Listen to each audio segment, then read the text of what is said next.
My 15-year-old son got his girlfriend pregnant on purpose over Christmas break in hopes that it would persuade me to move our whole family to be closer to them, but when I found out 5 months after and shut him down, he called me disgusting. I, 30F, have a child, 15M, we'll call him Ollie, plus other children aged 2, 6, 9 and 11. As you can tell by my own age, I was teen parent. I was lucky and we married at 18, still married, healthy relationship, worked our way out of a very dire situation, graduated, started a trade etc., and we are comfortable, stable in all ways. This information is relevant. Ollie has been friends with this girl, we'll call her Bree, since he was 7 years old. Their family used to live in the same city as us and went to the same school, same friendship group. We know her parents and are long-distance friends ourselves, not close friends but say hello when the kids are on video chat, had drinks together before. Bree's family moved to a very small town 3 states away due to rental affordability. No secret, we all have talked about the rising costs of everyday life. The cost of living in this city has risen, forcing many locals out. They moved because of that and for better job opportunities 18 months ago. Since then, Ollie has been begging for us to follow, giving us a sales pitch on cheaper housing, better paying jobs, none of which fit either of our professions, the whole works.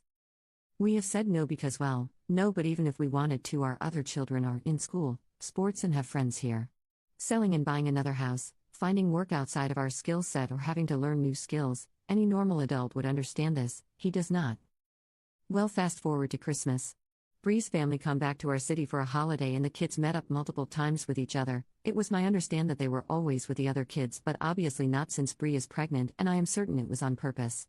He has access to protection. I don't care for opinions on that. My access was restricted and I had him. He has had intercourse education from me, my husband, school. He knows damn well how babies are made and how not to have one. Ollie now wants me to move to be with her and the baby. It's confirmed. I've talked to her parents, and I said no. I don't feel I need a reason, but he asked. You're 15. We don't have any proof at your child yet. I'm not moving us away from our lives and you aren't going alone until you're 18. We will do a DNA test, then we will look at parenting plans and topped it off with a too bad, too sad. You made your bed, now you have to sleep in it. He took that back to Bree and now all communication between me and her parents has been cut. I'm a terrible person. My comments about the DNA test are disgusting and it's fueling my son's hate for me. He says I am keeping him from the love of his life and future baby, using my own successful relationship as proof it will work out. I actually don't even know if I am right or not. I'm just really upset and feel like my life I worked really hard for has been destroyed. Commenter: nobody going to point out both children are manipulative? Obviously the girl was on board and it sure seems like they both kept it under wraps until it couldn't be aborted. Both children are bad actors here. Update 1. She is due September around the 22nd. So no, there is no option for abortion. I don't think that or adoption ever was. Ollie admitted it was on purpose last night. Apparently, it was Bree's idea first as a joke that turned into a plan together. Bree's parents will only pass messages through my son and I have heard this for myself. I stood outside the door and listened to them tell him tell you mother, insert info below, because I know I will just go off on her about that BS still. They are talking bad about me with my kid. They are appalled I would think that way of Bree when I have known her for more than half her life and do not wish to talk to me. I will not allow him to move out there alone. There are some past issues such as Bree breaking up with him twice in the last 18 months because she found someone that she liked more, her new town, around August and October last year, same boy, and when it ended, she came back to Ollie. Bree is a nice girl but her behavior is toxic and has been since a child. Her mother and stepfather are nice but the relationship is unstable, the house is chaos, 9 children combined, blended family and 2/3 teens with serious mental health struggles. He would be leaving stability for chaos and no structure. I want a DNA test, I will not budge on that. I'm close to cutting his contact totally at this point because they are only empowering him and reinforcing his behavior towards me and his father. His father is a man of few words, which is unhelpful. So far he's backed everything I have said and only really chosen to say you have the intelligence of a pair. Commenter: he's 15. You get to make the decisions and you are doing the right thing.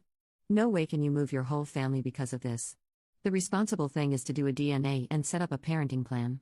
He won't like your decisions, but that's too bad. Sometimes being a good parenting is making decisions our kids hate us for. This is a result of their bad decisions, not yours. Update 2. Things have gone south even further. At this point, husband and I have been blocked on all social media and numbers blocked, but the communication with Ollie has continued.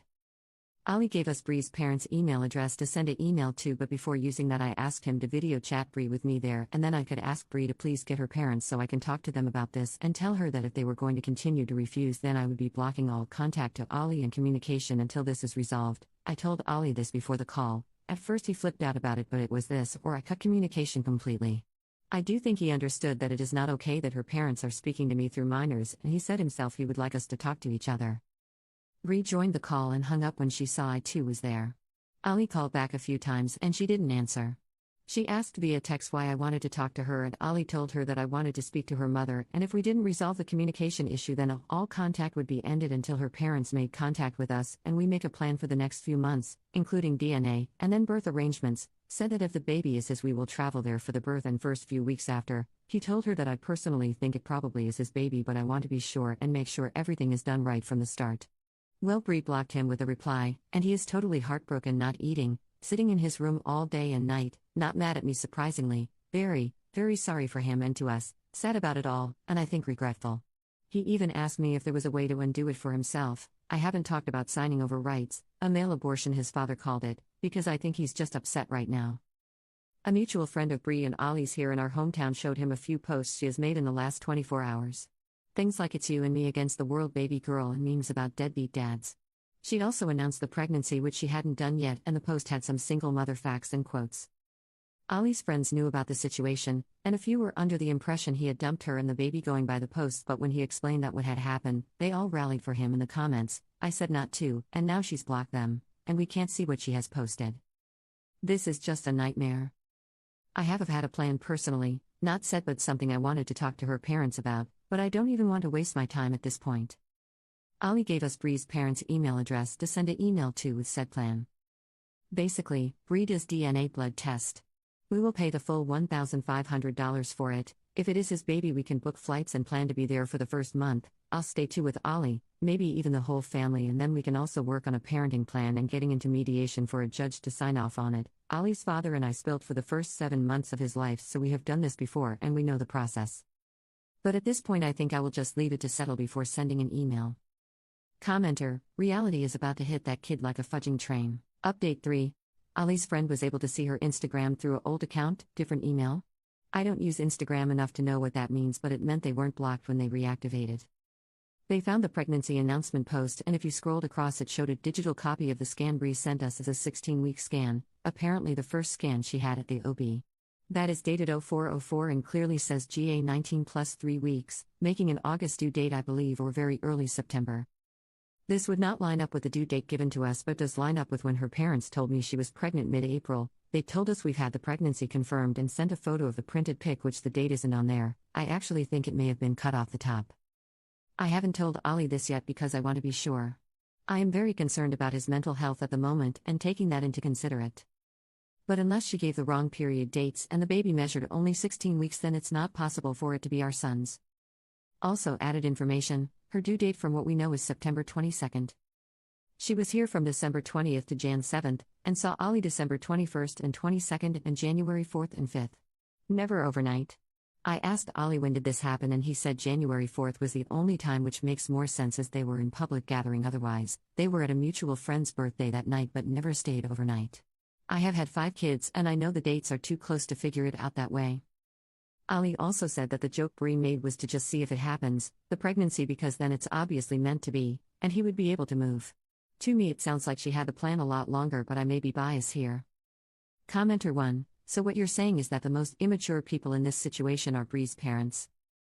I expect teenagers to make questionable decisions, although generally not to the extent of get pregnant on purpose so we can force people to move, but the parents are a whole new level of WTF. Commenter 2. Bree's parents will only pass messages through my son. Fudging ridiculous. I'd tell them either they communicate with me like an adult or they handle their pregnant teenage daughter by themselves. I will not discuss this serious matter by playing telephone with a 15-year-old.